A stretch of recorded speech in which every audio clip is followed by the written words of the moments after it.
allowed to work as a night shift registered nurse during CRNA school?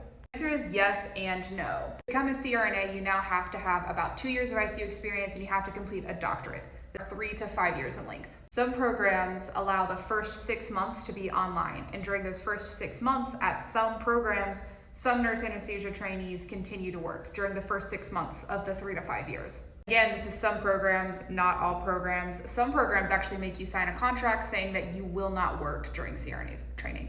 As you get into the clinical component of your education, you are in the operating room at least 40 hours a week. For me right now, I'm in the operating room and or on home call 40 to 60 hours a week, and then I'm studying about 30 hours on top of that. Last week, for example, I had 62 hours either at the OR or on call, and then I had another 30 hours of studying. There really comes to be a point in your training where you're just, in my opinion, doing yourself a disservice. You're either not applying yourself fully to studying or you're not applying yourself fully to your clinical training if you're working night shifts and you're exhausted and you're burning both ends of the candle.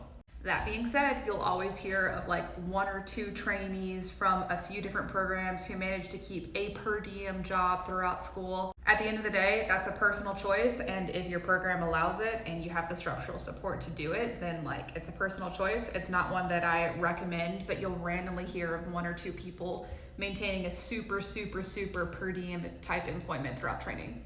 But that's the difference between making a 70 to 80 hour week, a 90 hour week. And I personally don't see the benefit in doing that. I would rather sleep and I would rather try to work out. In my opinion, just take out the student loans. They're 100% worth it.